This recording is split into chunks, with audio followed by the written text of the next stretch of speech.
Здравствуйте, мои друзья! Я очень рада, что вы заглянули ко мне на кухню. Сегодня мы будем готовить мои любимые пирожки. И будут они печеные в духовке с капустой, а тесто у них будет не стареющее, холодное, хрущевское. В нашей семье их называют правительственные. Готовятся они совсем несложно. А если вы впервые у меня в гостях, оставайтесь, вы сможете в этом убедиться. Для теста нам нужно взять 300 мл молока, 2 столовые ложки сахара, столовую ложку сухих дрожжей. В чашу миксера мы высыпаем 500 грамм муки просеянной, пол чайной ложки соли и 200 грамм мягкого, нарезанного на кубики сливочного масла. И при помощи насадки гитара превращаем муку с маслом в крошку. Туда мы вливаем нашу молочную дрожжевую смесь и на низких оборотах замешиваем тесто. Это можно сделать и руками. Долго месить не нужно. Главное, чтобы тесто стало однородным, собралось в такой комок. Стенки миксера остаются у нас уже чистыми. Стенки чаши миксера. Посмотрите, какое мягкое получается у нас тесто. Подходить оно будет в холодильнике, поэтому его называют холодным. Еще его называют нестареющим, потому что оно выдерживает спокойно несколько дней в холодильнике. Кладем тесто в пакет и отправляем в холодильник на 4 часа, но лучше на ночь.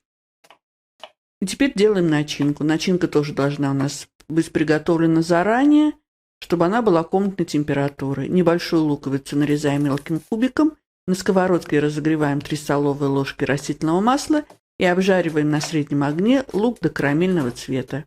Капусты у меня 800 грамм, это примерно пол-вилка. Я ее шинкую при помощи такой терки. Можно и ножом тонко нашинковать. И готовим вместе с луком золотистого цвета капусту под крышкой. Периодически перемешиваем капусту, чтобы она не подгорела. Также мы будем добавлять мелко нарезанную петрушку туда. Вы можете добавить любую зелень. Друзья мои, если вам нравится видео, ставьте лайк. Это поможет продвижению видео. Его увидит большее количество зрителей. А вы сможете прочитать пошаговый рецепт в описании под видео. Добавляем петрушку мелко нарезанную. 1 лавровый листик. Нужно посолить, поперчить по вкусу. Еще минуты 3-4 под крышкой протушить все. Наша начинка готова.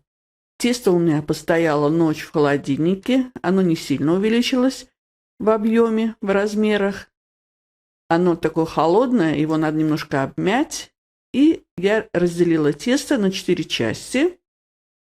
У меня примерно килограмм теста получилось. Каждая часть 250 грамм.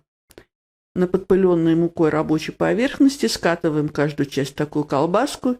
И каждую колбаску я делю еще на 5 кусочков. Каждый кусочек примерно 50 грамм. Каждый кусочек это пирожок.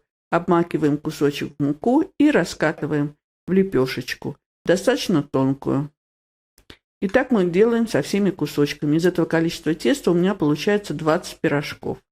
На центр кладем начинку. Защипляем края. Я еще дополнительно делаю такую веревочку, чтобы у нас ничего не разошлось, не потекло при выпечке. Посмотрите еще раз.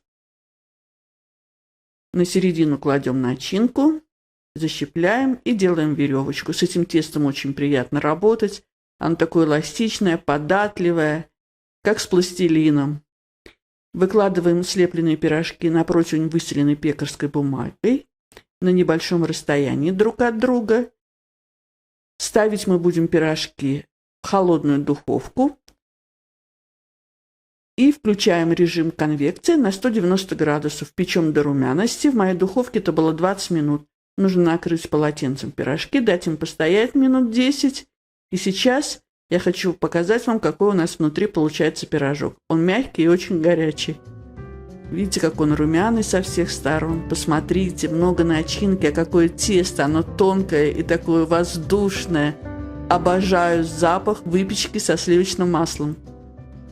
Я просто уверена, что вы будете в восторге от этих пирожков. Приготовьте. А мне будут интересны ваши комментарии. И я всегда рада вам у себя на кухне. Мира вам, радости и добра.